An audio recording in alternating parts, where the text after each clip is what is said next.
And I was brought here from Spokane, Washington. I work for the National Weather Service. And what an incident meteorologist does is I am brought here to actually forecast the weather for the general area. We have National Weather Service offices across the country. The office responsible for this area is Pendleton, Oregon. However, I'm brought here specifically just to do the weather for this area. So I can dial in, do better forecasts. You know, I look specifically at this area so I can really get the wind forecast down, temperatures forecast down, and I relay that to the people working out in the field. So that's kind of my background, and I guess let's start off by what got us into this situation. Why is what's going on? And if you can recall, over the month of July, it's been extremely hot over all of eastern Washington and extremely dry as well. Lots of parts of eastern Washington haven't seen any measurable precipitation this whole month. It's also been record heat in places as well. I know at my home office in Spokane, we had 10 days in a row of 90-degree temperatures, and that's the fourth longest streak of all time of temperatures being above 90 degrees or warmer. I'm sure it's been significantly hotter down here. So anyways, we've had a very warm and dry July, and then over the past couple of days, the ridge of high pressure, which brought us these warm and hot temperatures, has kind of broken down. And what that means is it's allowed cooler and windier conditions to move in. As you recall yesterday, it was very windy over the area. Today, it was still, we kind of had the transition air mass move in, so it still cooled off a little bit more.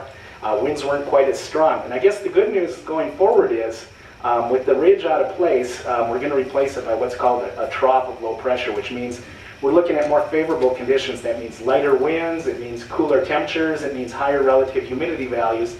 And that's what we're seeing, at least looking through the next week or so. Beyond that, I looked at the 8 to 14 day forecast, and you know, I can't say how accurate that's necessarily going to be, but it certainly looks like going forward, the worst of the fire weather conditions may be behind us. So let's hope it continues that way, and we'll certainly keep you updated.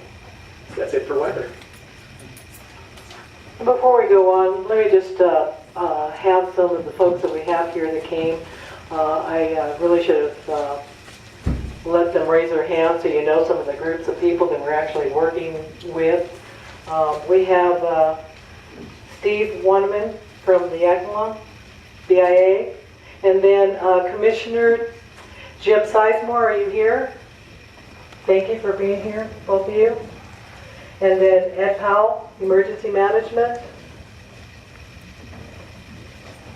And then we have Dan Lennon from DNR. So thank you. So then we'll get started with fire behavior. Good evening. My name is Don Strand. I'm the fire behavior analyst with the incident management team, and I've been doing this a few years. Briefly, what does fire behavior analysts do? My job is basically to work with the operations folks to advise them what the fire will do, when will it burn, when will it not burn, give them that information. Basically, no surprises with what's expected today, tonight, and tomorrow. And I generally look at real critically, you know, like what's going to be happening the next shift, tonight, tomorrow, the next day. I usually look out about 3 days in advance. And what my fire behavior is basically based on is I get the weather data from the meteorologist, whether that person's here on the fire or in a weather office somewhere, and get site-specific weather. We also look at the fuels. And fuels, what I mean by fuels, we have the grass, the brush, the debris on the ground from trees, live trees, dead snags laying on the ground, etc. And then also take a look at the topography. The topography, how steep is the ground, canyons, etc., flat ground, exposure to wind, stuff like that. So those are the type of things that I use to look at how to predict what the fire is going to do. I also have access to some fire models that help me do that, but there's an art and science on using models, so I count a lot of my experience.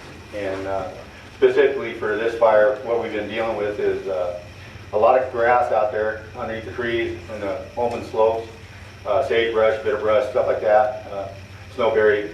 All those fuels are out there along with young trees, and again the down, what I call woody debris, and then live trees which have insects and disease in some places, dwarf mistletoe, large branches, etc. With the weather, and you take a look at the fuels, and then you take a look at how dry it's been, what we're looking at here is with a long dry spell, the fuels have had a chance to totally dry and be easily available to burn. The other part is the topography, and we have in lots of places it looks like gentle rolling hills, but you get up towards Status Pass, very complex terrain. Canyons and drainages in multiple directions. So you add that with the wind, you add that with the dry fuel, and you add that with an ignition source. And so the fire has a chance to actually spread and grow rapidly.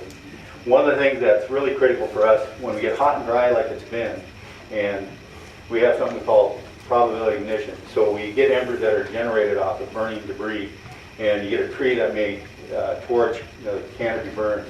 It's in the embers. It's like, we call it probability ignition, and we look at, excuse me, it's been a long day.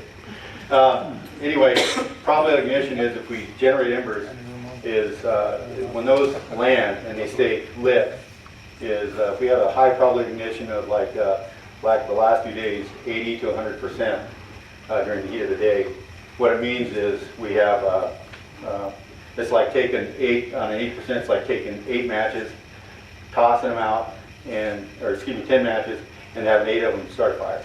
They gotta land on receptive fuel like a rotten log, clump it, dry grass, or whatever. That's what's been going on. We've had fire generate a lot of heat, push the smoke column up high, sends embers downwind, and they've been landing. Typically, most of the spotting has been fairly short range, within 500 feet or less, but a couple of days we've had spotting distance of maybe close to half mile to a mile during for short periods of time that's happened. So anyway, that's kind of it for fire behavior. I'll go ahead and turn it on over. Turn it over to Nathan Raby, who's our incident commander for the fire. Good evening, and thank you for coming to our informational meeting.